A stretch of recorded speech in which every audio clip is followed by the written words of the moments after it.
Wednesday, and you know what day Wednesday is? Hump day. Hump day. Oh, well, it's also We are halfway through.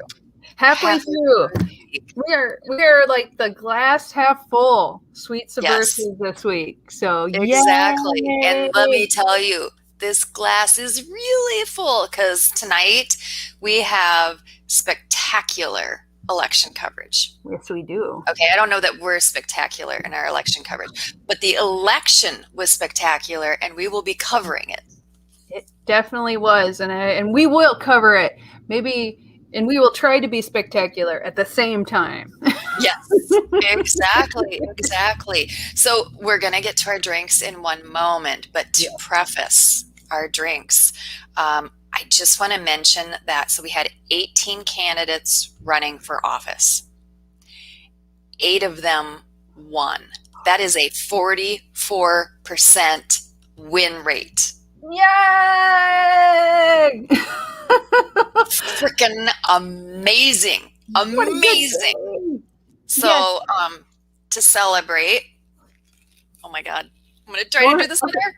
Don't hurt yourself. Oh, good. Hey, wow, you did good. I thought it was going to go flying. I might have some experience. Have you done this before?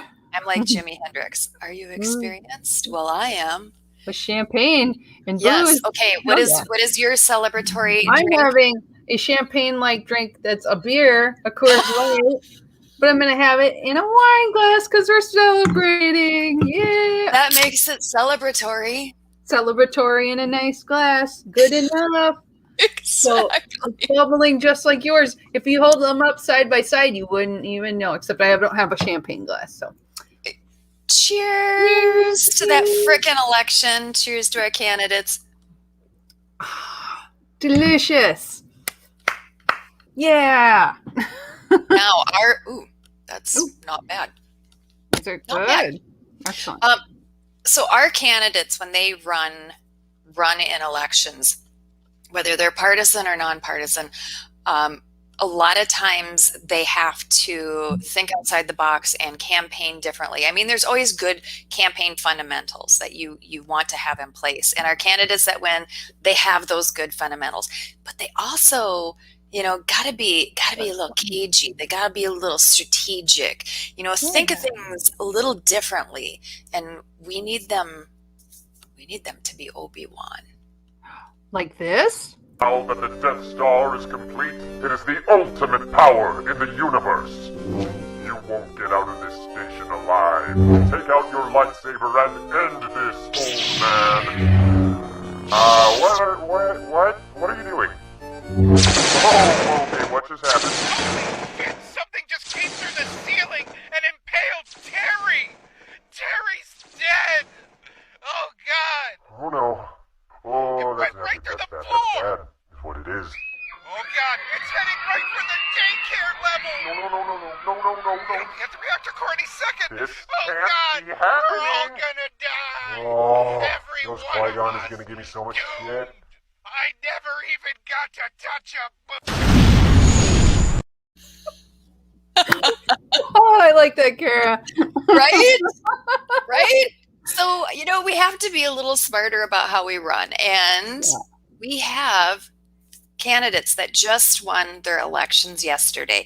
And they were smarter about how they ran, choosing the race that they wanted to do, how they worked within their community and that kind of stuff. So let's introduce our very first out of our candidates. We have Susan joining us. Thank you so much for joining us. Well, thank you for having me. Absolutely. So tell people what seat you now hold. I won a seat on the Board of Trustees of the Riverhead Free Library. It's an association library in Riverhead, New York, which is Eastern Long Island. Now, Heather is a librarian, so you are holding a seat that she has all the love for. Oh, my goodness. What's better than a library? Not much. I am so glad. That is wonderful to have you in there. And that's why I won, is because I love the library, and that that's why I wanted to run. I wanted to be a part of it. I wanted to help in any way I could. It's and something I felt like I could serve my community. A So good place for that. when did you decide that you were going to run for this race? Well, I ran in 2019 and I lost. And last year, they have an election every year. They have seats that open up every year. My granddaughter was being baptized, and the deadline just got past me. And so, actually, I decided 2 years ago, and when the deadline came, I just put my name in again. That is fantastic. And you highlight something that is very common. A lot of times, to win a seat, you have to run for it twice. That's pretty normal. Yes, I think that's true. And I learned a lot the first time. I learned what kind of questions people were going to ask. I felt like I was prepared, but I wasn't until I did it the first time. I completely understand that because I lost my first election, but boy, was I ready the second time I ran. Yes. It was a different rodeo. Yes, it was. It really was. Your election was really close. Very close. Yes, it was. I didn't know how close when I talked to you last night. When I saw the numbers this afternoon, it was like 2 votes. Yeah. Seriously, folks, 2 votes. Yes. That's so close. Yes. So every vote counts. I love it. Yes, it does. And I told my son he better vote. If I lost by 1 vote, he'd be in trouble. Oh. I didn't know how prophetic I was. Yeah. And I was looking at those vote totals and right when you sent me those vote totals, I was just like, oh. And we had a candidate in last year's election, and he won by, I think, like 2 votes too. And he started from the very beginning. He knew that it was going to be a low vote total election, right? And so he was very focused on, it isn't just about earning the votes. I have to make sure they show up on election day. Yes. Oh. Yes. I sent emails to everyone I could think of that were in our library district. Vote for me. See, so you also focused on getting out the vote. Yes. Yeah. Yes. My Twitter, any place I could think of, my Facebook page, just telling people about the election that I was running and vote. Right. Absolutely. So why, other than that you love the library, why did you want to win this seat? Well, this particular library is very it's pretty well run. I really thought it was a good place to learn. They're pretty good about keeping their budget tight. Last year, during COVID, a lot of these organizations have had a lot of extra expenses, and in New York State, our taxes have gone up. The town, all this woe is me. The library didn't even run a budget last year. They ran on 2019's budget. Oh. Holy and even said at the time, thinking about the community and what people are struggling with, we're not going to ask for a tax increase. We're not going to increase our expenses. I'm very impressed by that. I told them that in the Meet the Candidates. It was the first thing I said, how impressed I was by that. And also, if you're thinking from a libertarian perspective, they are very into volunteerism. There is a house on the property. It's called the Yellow Barn. It's an old carriage house. I don't even know how old it is, over 100 years old, and it needs to be renovated. There's no bond going out. There's no line on the budget. They're doing raffles. They're doing fundraisers. It's exciting. I really want to be a part of that, and I think it shows that people want to do these things together. Oh yes, Yeah. people do. In a world where taxes keep going up, and we're yelling for our piece of the pie. This is an example of a governmental, and I put that in quotes because it's actually private, but a governmental type of organization that is doing things differently. So Sylvia Morris says, very cool to see you on here. Now I'm curious. How did you two know each other? Keto. Oh! We're all in those groups, aren't we? Should have known. Hello, Sylvia. No, it seems like keto is the libertarian diet. Yeah, is that right? Yeah. It really is. That's our deal, right? Well, we all want to be healthy. Yeah. Now, we did get a question on that most local elections in New York are partisan. Was your election partisan? And yours was nonpartisan. Correct. It was nonpartisan. And if I remember correctly, all of our races that our candidates ran in this year were nonpartisan. Okay. So that's pretty usual. But what I take from that is when people hear libertarian ethics and philosophy, but there's not like a R, a D, a L, or a G on the ballot after the name, when they vote for the person Yes. and the policy, yes, we win. Yes. We win. Yes. Yes. People can divorce themselves from Biden and Trump and, okay, what side am I supposed to be on? And what do I really feel? And I think most people agree with what I had said about the way things should be done. Working together, volunteerism. It's just exciting. That is really exciting. Now, Heather being the librarian, she might be a little more nosy about what else makes your library so special on why you wanted to be a trustee elect.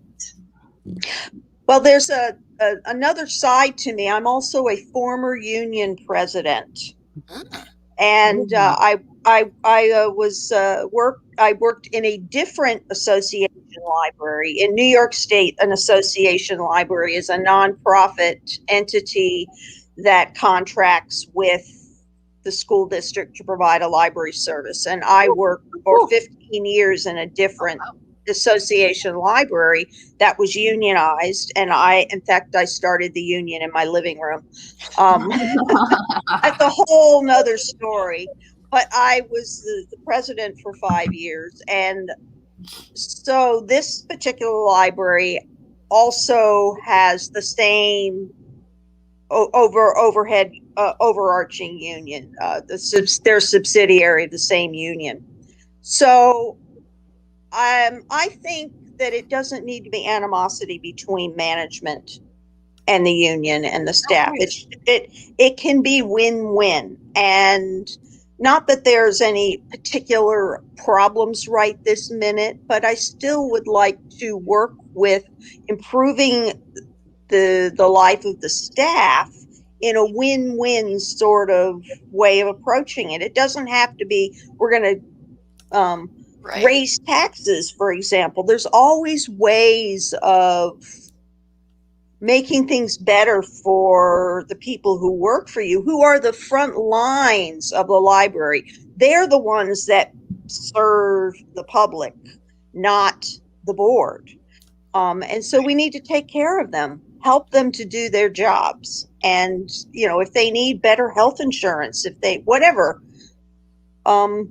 that's another passion I have. So Heather's cat, as you're talking about unions, Heather's cat is moving in. So I think that means that he wants to hear more about unions and how he can unionize the feline kind. Yes, he thinks he's not getting enough treats. and he's very disappointed. Yeah, he's like, I need better conditions. I bet. I think he's got really good conditions. Yeah, so- that I cat- bet. Yes. He is spoiled. He is spoiled. So, and when you're talking about unions and you're talking about that win-win situation, again, you're talking about mutually beneficial relations, like Yes. respect, right? Yes. And Yes. that is another libertarian ethic that you are bringing to this position. Yes. Yes. That's Man, I'm awesome. excited. So you said when we were chatting before this, I don't know why people are excited about this. Okay, everyone I am. listening to this is why we're excited about you winning this election. Everything you're saying. Well, good. I'm excited. I'm really excited. That's When do you get awesome. sworn in? July 1st. Yes. Right up. Yay. It's coming up. So And from the get on my frying pan to the fire, I was just added to my HOA board too. So oh, That's a whole different thing. do about anything than that. Holy cow. You are glutton for punishment. I am. All right. And I'm marking on my calendar that you are being sworn in then, because I will be bugging you for either video or a photo Okay. of you being sworn in so that we can all live vicariously through you. Well, thank you so much, Susan. It was really great talking to you. After you're in your position for a little while, we're going to want to have you back and have you Okay. on what is it like? What have you been doing? You know, how's it going in that new elected position? But Okay. holy cow, woman, congratulations. Cheers. Cheers. That is so cool. I'm so glad that, I want libertarians on all the library boards. I think it's going to be awesome. It would be. I want it. Congratulations. Oprah. Thank you so much. Thanks for having me. Thank you for being on the show. See you later. Wow. What do you think, Right. Rory? That's pretty great, right? Awesome or what? Library board. How cool is that? So, I mean, if anyone is wondering, gee, how did she get elected? Did y'all hear her speak? Did you hear how she positioned things? Well, you're passionate about helping people and working in the community, and nothing better than a library. I mean, that's a center of the community. I mean, you bring so many people together. And I mean, honestly, it's a great way for people to get to know you too, if you're starting out in politics. So Yeah, I am just super impressed, you know? Don't show your butt, Rory. Very, very put These together. are your OnlyFans. And yeah, no kidding. Yeah, Rory's trying to do OnlyFans. This is not OnlyFans, Rory. No, this is just regular YouTube and Facebook, Cat. But you know, when some people, ask the question, well, what good is it to get elected to blah, blah, blah? And they're talking about, like hyper local elections, right? She was articulating why that's important. I mean, think how many people she's going to come into contact with, and how just her method of operating, looking for that mutually beneficial, relationship, respect back and forth,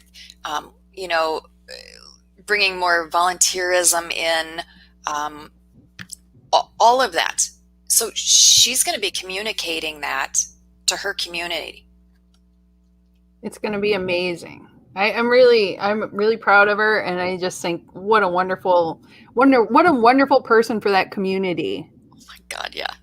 We have another candidate that we would like to bring in. No longer candidate. Elected. So let's bring Sasha in. Hi. Sasha, welcome. Hey, congratulations to you. Thank you so much, and thank you for having me. So has it been a whirlwind? It has been. I ran for county board last year, which meant that I started running for office in March of 2020, lost, and then within 2 weeks was petitioning for the next race. Yeah, you basically did not stop. So Yeah. let people know what you were elected to this time. Sure. So this time I was elected to be the next city clerk of DeKalb, Illinois, a city of about 50,000 people. That is no small thing. 50,000 people, folks. That's amazing. Yeah, Right? it was really incredible to get out into the community and to really hit every corner of the city, talk to people all over from the different neighborhoods, different socioeconomic groups, and really just sort of find common ground with people all across this community. And since this is a clerk position, city clerk position, this is an at-large position. This is not Yeah. wards. It was the whole damn city. Yeah. Yeah. That was it was really Yeah. amazing. I was going through the list of elected libertarians to see how many people each of them represent. Yeah. And I think I'm fairly high up on the list with a district of You are. 50,000. It was a tough race, but it was a good race.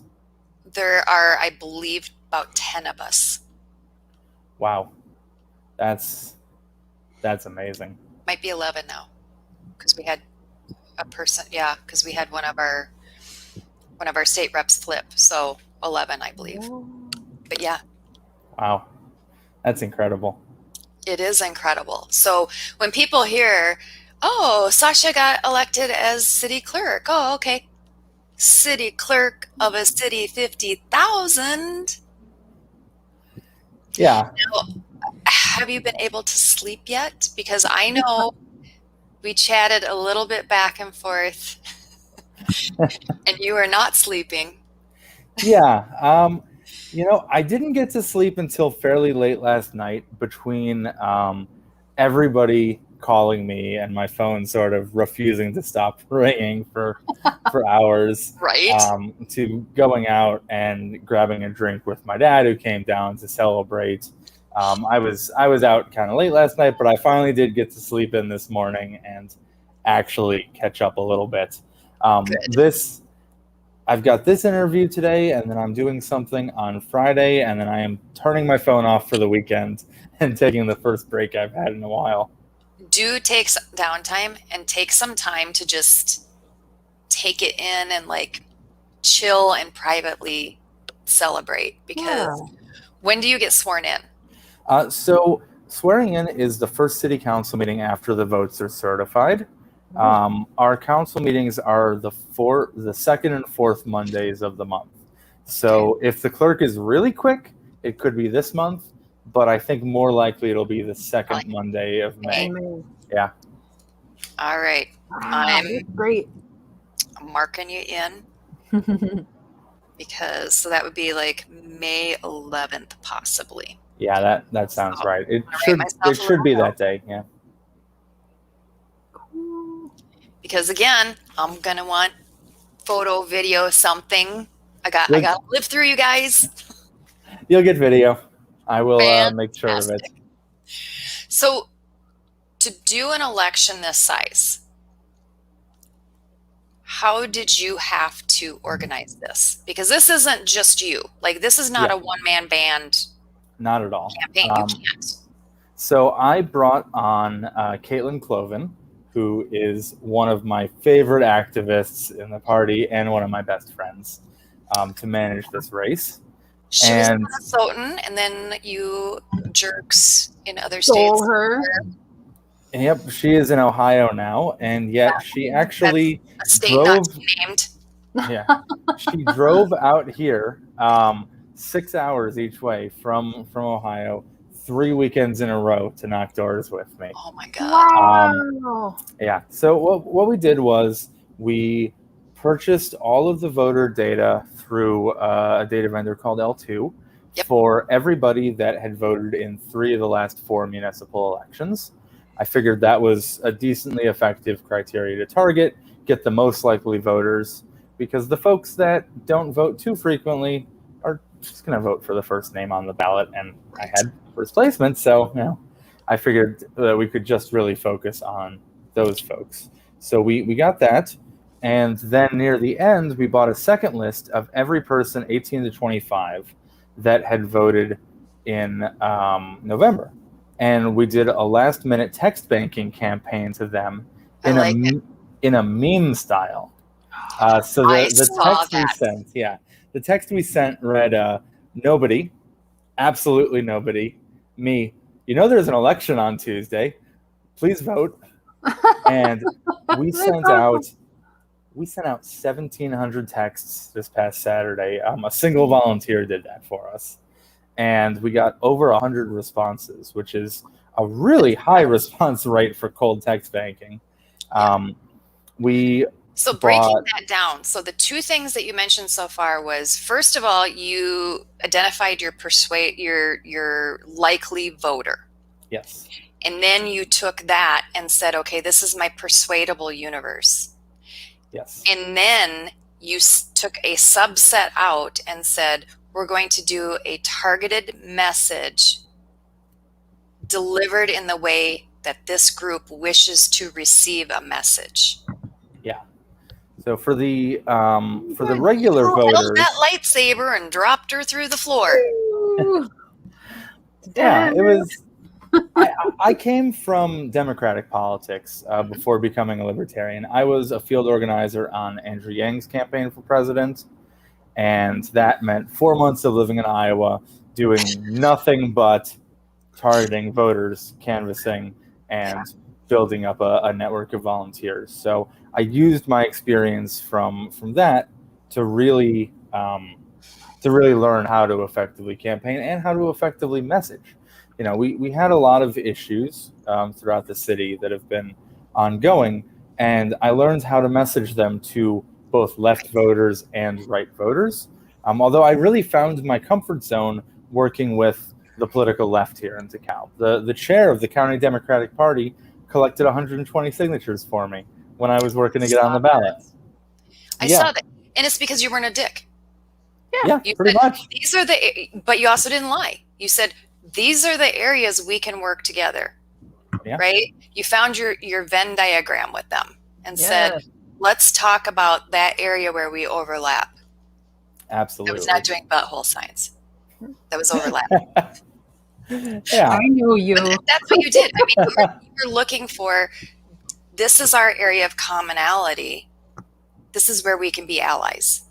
Yes. And even on the things where we disagree about solutions, we almost universally agree about what the problems are with people on the left. Folks on the right don't necessarily recognize the same problems that libertarians recognize. They recognize some of them, but folks on the left share a recognition of almost all the problems that we see. They just have different solutions for them. And I pretty firmly believe that the reason for that is that there aren't visible left libertarians in the public space. The only people that are actively messaging to the left are the Bernie-crat, Democratic Socialists, and other off-left figures. And so to a younger person who's finding their political ideology, they know they're left. They don't know if they're authoritarian or libertarian yet, but the only person that's actually talking about the issues that matter to them is authoritarian left, and so they get funneled up into that. Exactly. So if we as libertarians believe that our solutions are the best solutions, why on earth would we feel threatened with someone who agrees that there are the same problems? Yes. I don't understand. It's truly exhausting to have a small yet vocal chunk of people who consider discussion of any of the problems the left talks about infiltration. Because that's not what it is. These are issues that have always been libertarian issues, that have always had libertarian solutions. But now that people are willing to frame them in a way that messages to the political left, there's suddenly some crazy kind of infiltrator. It doesn't make sense. And so just ignoring that, getting out from under it, and working with the with the LP people that I get along with and work very well with, and also bringing in volunteers from the political left. We had a progressive slate of candidates for school board this cycle. 2 progressive Dems and an independent who actually is an anarchist. And the 3 of them ran together as a left slate, and they handed out literature for me. I handed out literature for them. They knocked doors for me. They gave me lists of voters that they had pulled from the Dem data lists. I gave them lists of voters that I had, and we worked together and we cooperated. And of the 4 of us, 3 won, 2 of the school board and myself. You built that coalition, and and here's the thing about infiltration, whether it's from the left or the right, I don't consider it infiltration. We're doing missionary work for our Lord Nolan. Right? We're doing Nolan's work. So go out there, do that missionary work, and whether you're rescuing those souls from the left or the right, just rescue them. Bring them all back with you. I love it. But also, you're talking about building coalitions, and you're going to have to do that as an elected. Absolutely. You're not going to have other libertarians who are elected to work with. Nope. We had a couple of candidates that are philosophically libertarian this cycle, and none of them were successful, unfortunately. And thankfully, the clerk position is not a particularly policy-driving position. It's primarily administrative, and fixing the city seal to permits issued by the manager's office and taking the minutes of the council meetings.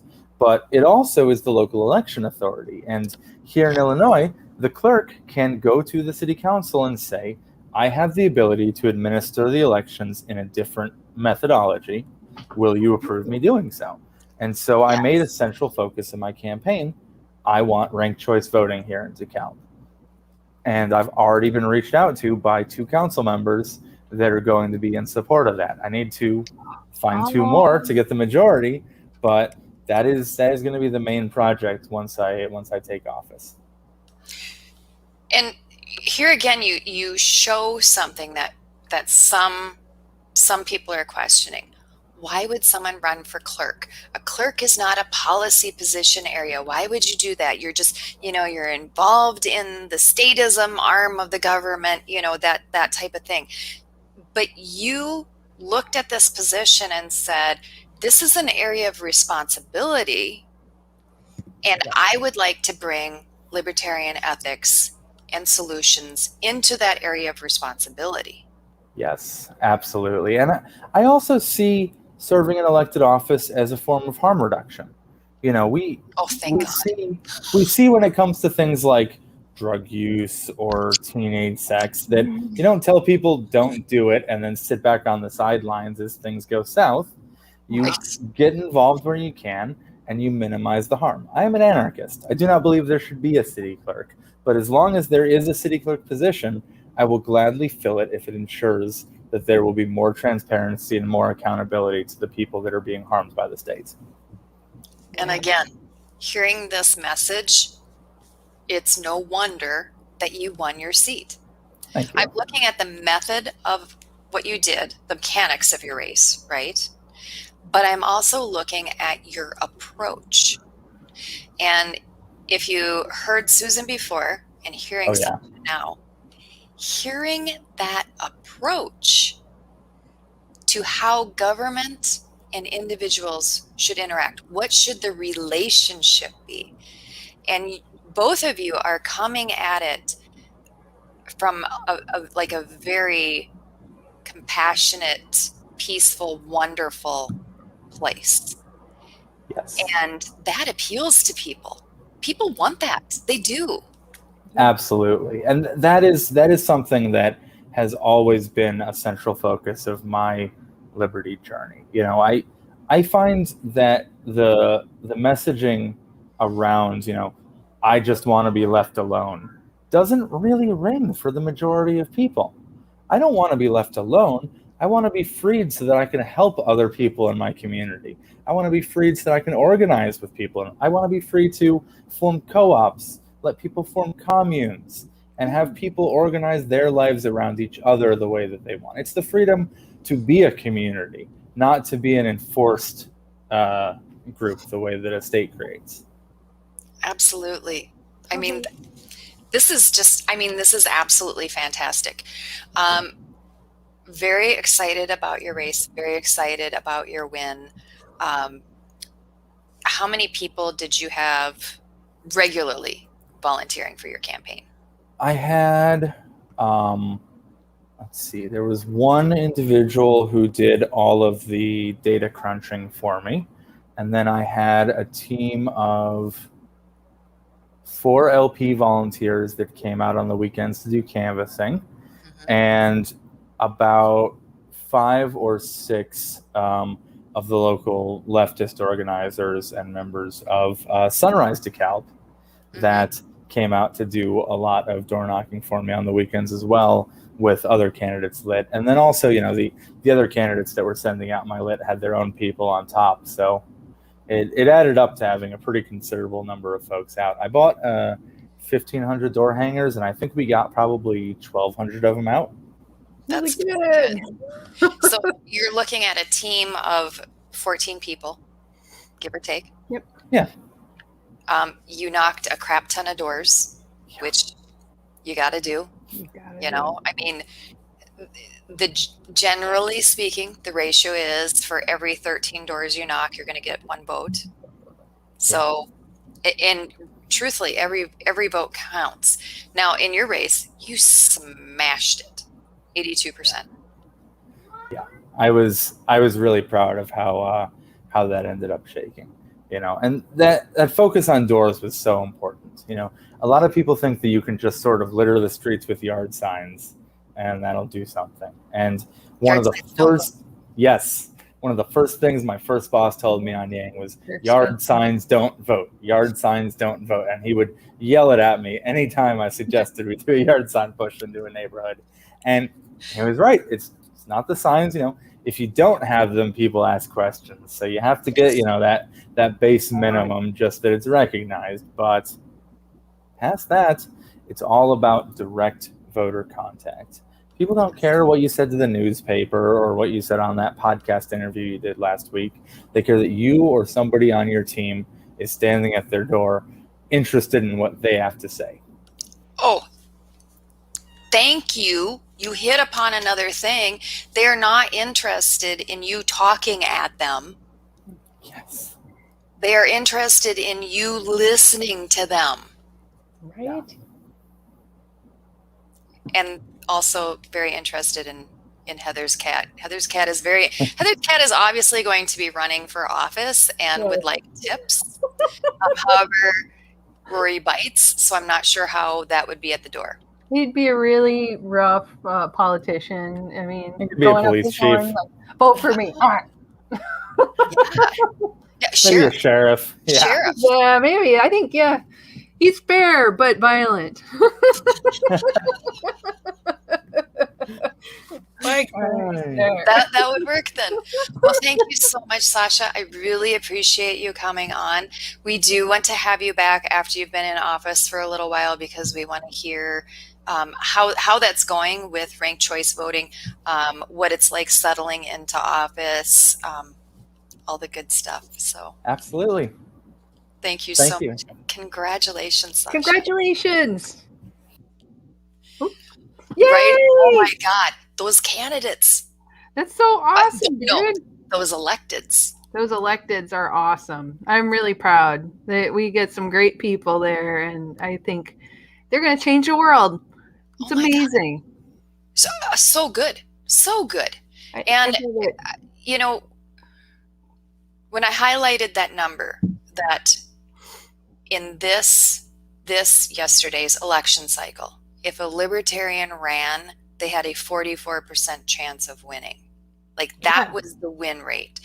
And when you're seeing the caliber of candidate that we have, the messaging, the poise, the strategy, it's no wonder we have that ratio. Exactly. And to put this in perspective of And this was a huge number in 2019. This was considered a very high ratio in 2019. And we haven't gone through all of 2021, so we'll see where we end up for win rate by the end of it. But at the end of 2019, our candidates had a 27% chance of winning, and that was considered really high. Like that was a good step forward. But now, I mean, we're getting these campaign teams trained. We're getting these candidates that are just unreal. And next week we might have a few of our other candidates on, or electeds. I know it's like make it tonight. I know.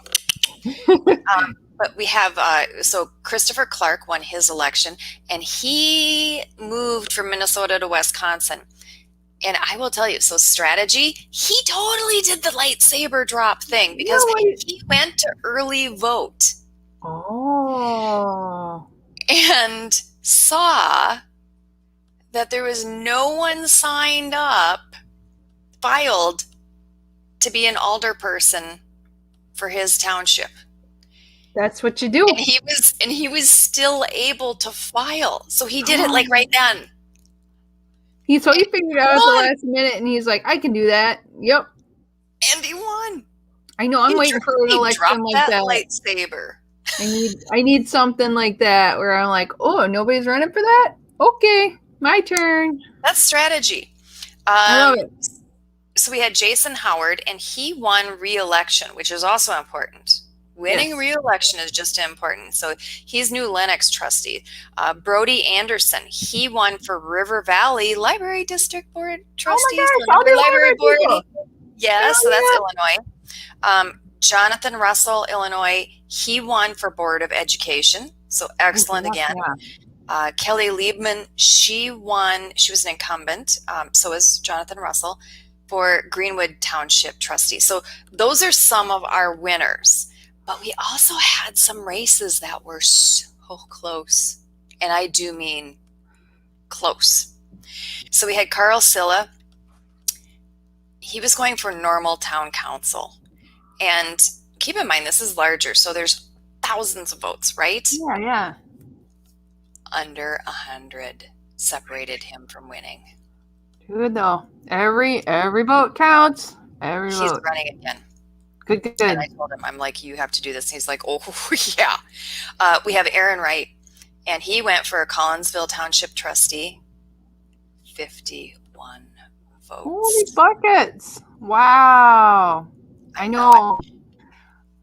But, it just motivates you. Well, next time we'll get more. This is how we're going to do more.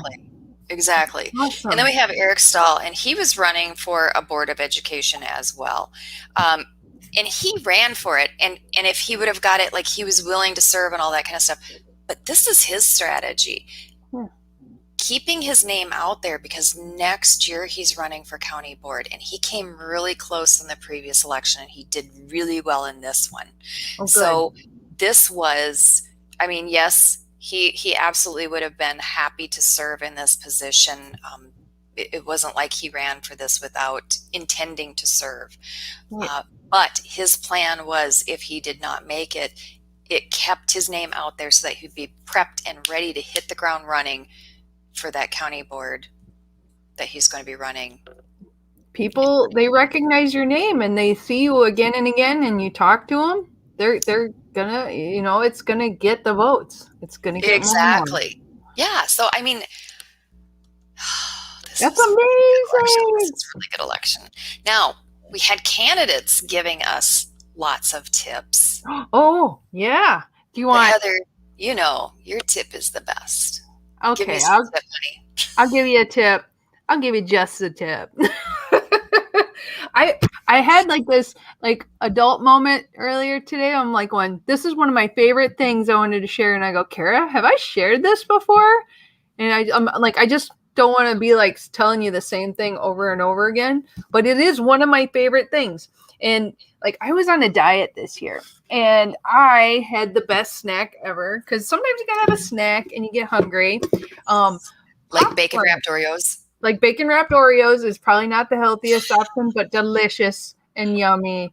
I have a friend on my Facebook today, speaking of Oreos, saying that the hazelnut Oreos. There's a new one that I'm guessing that's like Nutella. I bet. And she says it's perfect with Malbec wine, like a huge glass of red or Malbec wine. See that. And so now I'm on a hunt to go get some of that and see. And if it is, I'll share that with you next time if it's any good.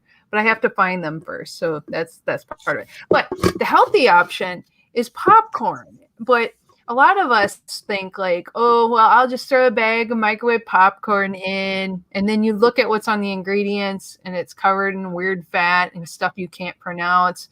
And you're like, am I going to grow another head? Probably.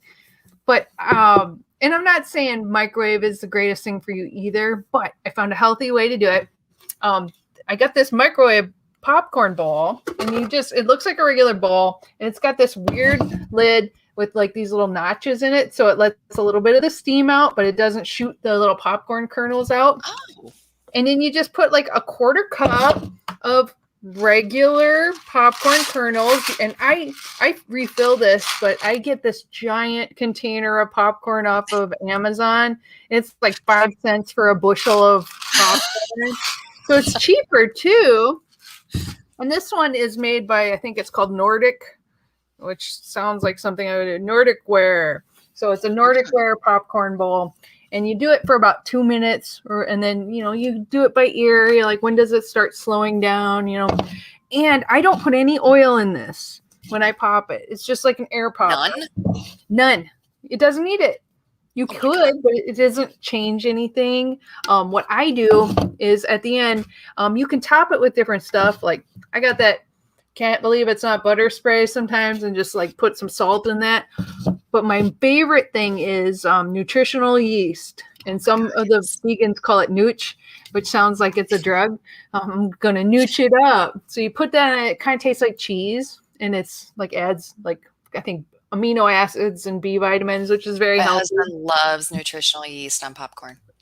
But Kara had the best idea when we were talking about this earlier. It's like you can put different kinds of fat. I mean, you could actually put butter on this and anything, top it the way you want. But we love duck fat spray. So you could put a little duck fat and then season it up. Or, like you could put some bacon, like fry up some bacon, sprinkle it in there. I mean, it's carbs.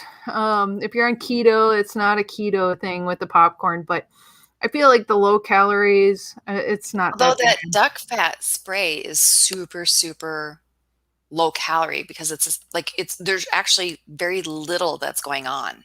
So, I mean, like most of the sprays, they're just so fine and thin. As long as you're not mist. If you're just misting it, so basically that way the salt and the seasoning stick to it.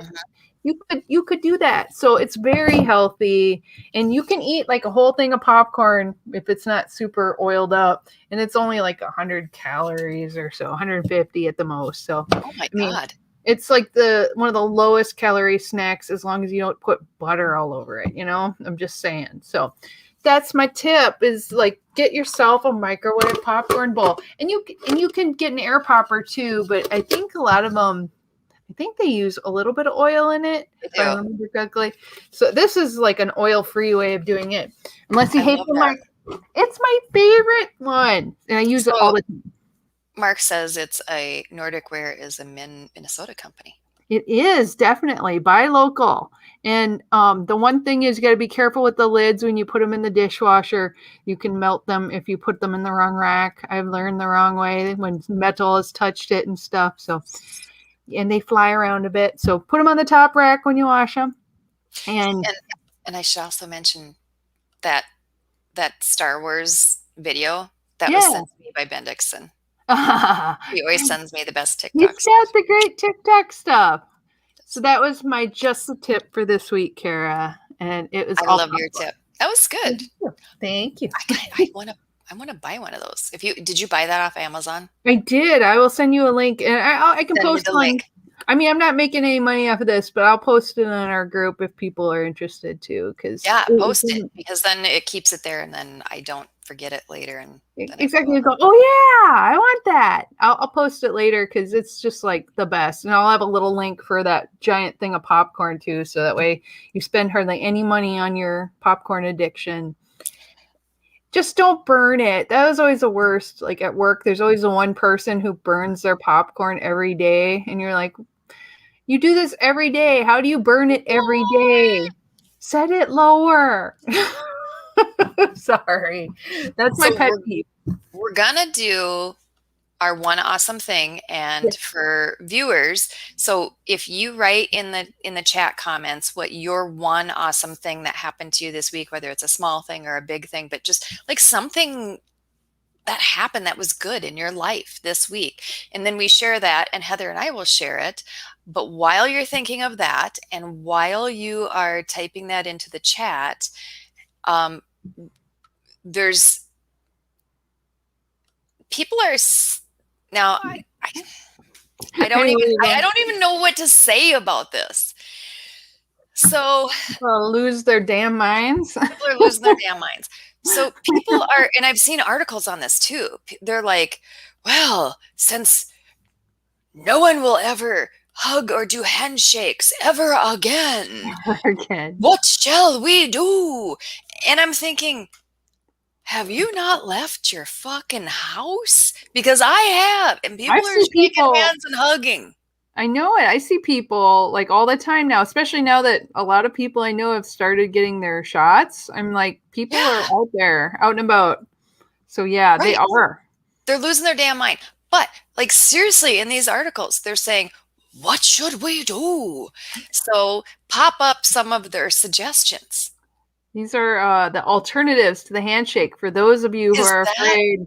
Not fucking stupid. Like hand wave, like what? You just wave at people. That's nothing new. Hi. Put the hand across the chest. Oh, hello.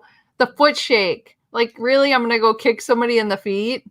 I have done the elbow bump because I've really it is weird, but I've done it. The head bow is kind of weird. It's like, are they falling? The elbow bump is like this bullshit corporate thing that people do. You know, when people come out onto stage at a corporate event and they meet someone else on the stage and they're like, hey, how are you? And it's so cheesy and they do this big elbow bump thing. Yeah. That's what that makes me think of. The namaste is ridiculous. Like I'm going to go, like at work, go, namaste. I mean, maybe we'd all be more chill if we did. But so that got us thinking, what would our alternatives be? I know, right? Like you could do the neck. It's like you're trying to kiss somebody, but you just do the neck. But not.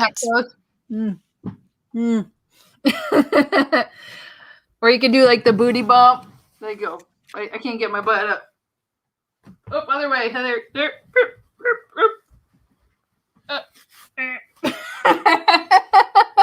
Yeah, so like you bump butts or something because you don't want to touch hands. Oh, you muted, Kara. I don't know. Yep. Probably because we were getting vigorous with our butt action. Nope, you're perfect. Okay. So the elbow wave, although that kind of reminds me of the chicken. Just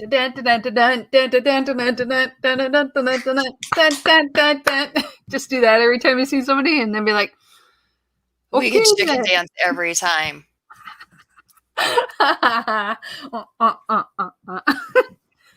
Just make it super complicated.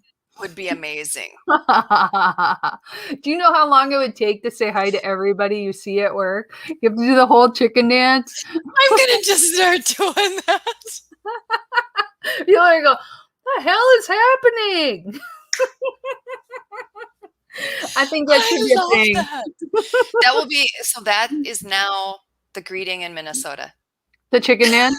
I think so. I mean, like we do this at weddings all the time. Everybody knows it. Chicken dance. I bet if you did it, you could get other people to do it back. or they'll be like, why are you doing the chicken dance? All right, so everyone going to the Libertarian Party of Minnesota convention, Heather and I are going to greet you with the chicken dance. I gotta remember how to do it. I know, like, I always faked it a little bit because I think I was always drunk when I did those chicken dance. So I was like, Travis is gonna try it tomorrow. Excellent. I think everyone should try this. This should be a thing. It'll be everything. I'll have to get the music as a ringtone on my phone, and then I can just play it. Oh my God! I mean, you could do like the Vulcan thing. I watched First Contact, so you know. Oh yeah, you could be like live long and prosper. Yes. Or you can, if you really don't want to see people, you can be like, go away and leave me alone. That was John Phillips. That was his. He said that's his greeting. Yeah, so you can't steal it. Is it copyrighted? I don't know. I think everybody has a phone pretty much, so you could play your entrance music with the chicken dance, and then you're just like, oh, we're saying hello. Okay, this is how we do it. And then you just play it. How we do it. Yes, we're going to do it. Yeah. I like that. Oh, well, I think they've lost their damn minds. I know it. Okay, so now we're thinking about good things this week, right? Yes, a good thing that happened this week. Well, I don't know if it's a great thing, but I got to see Godzilla or King Kong. Wait, no, someone used their elbow wave. Oh, and Steph loved it. All genuine smiles. Hey, you. I like it. That's awesome. No, I got to see. That's got to be David. So it just comes up as Facebook user, but that's got to be David. Oh, it's David. It's got to be David Demarest. Well, hello. That's awesome. I like it when people are happy about it, though. And that's the thing. I think if you're doing something lame, people aren't gonna like it. But if you make it kind of fun and funny, and you know more personable, then it's cool. Yes. So I like that. We're gonna see what we can do. We'll experiment with it and see. Do your elbow wave. I'm gonna do chicken dance. Oh, here's good news. Finally got our basement carpet. Woo! Congratulations. I know how that goes when you're just like, I need to get this done so I can sell. The summer. That's my life story, is working on the house. It's a good thing to get done. Congratulations. It is. Oh no. So I saw Godzilla versus King Kong. And in my family, Godzilla movies are king, kaiju. I know. Okay, how is it gonna say this for Kara? The things that you worry about, some of them are true. Like there are some things that are probably Kara doesn't like to see Godzilla nor King Kong. Probably more King Kong because he's furry and you like that. You don't like to see him get hurt. And damn it, people just keep shooting at them, you know? Oh my God. But why? But they do okay, Kara. None of them die. Okay. I'm just gonna say that's my spoiler. None of them die. Because there's going to be other movies, you know. It's kind of a bonkers movie anyway, because it's all, I mean, everything with the humans makes no freaking sense. But the fighting with the big monsters is cool, and you will enjoy that. And some of the stuff, I'm like, somebody took acid, and they're like, we're going to have a Hollow Earth, and we're going to have Godzilla fighting King Kong, and maybe they'll be best friends, but maybe they hate each other. It's hard to say. And there might be love interests in this movie, but none of them make any sense at all. And kaiju are humans. That's a good question. Actually, I can't ruin that. Okay. There could be interspecies love at the end. Well, you know, King Kong, he is not discriminatory. No, I know. I mean, he's got a big heart. This is literally the next movie. I'm trying not to spoil it, but the next movie, King Kong and Godzilla move in together. They share an apartment. You know, they're best friends, but could it be more? We will see. Now you have me actually interested to see. And Godzilla has baby Godzilla. Have you seen baby Godzilla in like movies, right? So they didn't show baby Godzilla in this movie. I'm just gonna say. But in the next movie, totally baby Godzilla. And then King Kong adopts baby Godzilla and they all live happily ever after. I like that. Cool. King Kongzilla. I'm just thinking, like, you know, they had like J-Lo and all those names, like Kila, like King Kong Godzilla, Kila, or yes. God God Law. I don't know. I'm trying to like King Kong. I don't know. Like how do we make this name I go don't know. together? I'm trying to make it a thing. So anyway, that was my good news. I got to see a movie and I liked it. Hi, Jinx and Sue. Yes. How about you, Kara? I had a really good time with my family. We did Easter, which was kind of funny because so my family is officially doing Easter next weekend, but I'm gone next weekend because I'm visiting my baby boy. Yay! But it was going to be just my mom and dad and I. And then my husband decided he would come. Oh, cool. And then my sister and her Everyone. husband decided he would come. I'm And gonna then go too. my one niece, Nicole, decided she would come. So it ended up being like this like fun but just relaxed family time. And of course the weather was beautiful. It was like 86 degrees It was that so day. nice. We sat outside in the sun. I even got like my first little tiny sunburn on my nose. Whoa. It was awesome. So That is perfect. freaking loved it. It was awesome. I love that. And I also got to see my family this weekend for the first time in a long time. Oh, what? What? They're making that into a movie? They already did make it in a movie. Daryl Hannah was in it, but they're going to do it again. It's a reboot. Oh, I never saw the Daryl Hannah one because I heard bad things about it. It is like not the greatest movie, but the books, I read like the first 3 books back when they came out in the olden days, back when I was a kid. I don't know. Those are dirty, sexy books. Right. Because like they're always talking about how the guy's dick is so big and she can take the whole big dick. And I was just like, because she had been raped by Neanderthals. Yeah, my parents were like, "Are you reading?" I'm like, "Yes." And then I think after I read it, my mom read it, and she's like, "Huh, okay." But yeah, so we have some other good news. Yeah. Travis with his new air fryer. And his wife's naturalization. Oh, I missed that one. Yay! New blockchain. Awesome week. Everything good. All good. Congratulations. I love it. Very good. Very good. Oh, man. Oh, I'm sorry. Daryl Hannah. Gotta check it out. Yeah, it's the movie is not as dirty as the books. I'm just gonna say. So if you really want to be titillated, the books are where it's at. Yeah, it's pretty much historical soft porn. Yeah, all the way. Yeah. One of my first. I'm a reader. I'm a reader. Yes. So yeah, that's great news, guys. I love it. Oh, here's another one I missed. Waiting for Superman, great commentary on public education. Yes, definitely a good one. You are right. Oh man. Where is that section in the library? Oh, but you know what? It's actually in the regular section. No one knows that it's actually porny in any way. Don't tell. You can probably get it anywhere. It's getting kind of old though. I think it was like late 80s or something like that. So, but you'll find it. It was inspiring because she was a tough chick surviving in a world where, Neanderthals and the new humans are like starting to kind of like go their separate ways. And I liked the imagining of, because of course we don't have anything from then. No. And I liked the imagining of, well, what is that like when you have, these are different species. Oh, I know, right? But they did interact. So what was that like?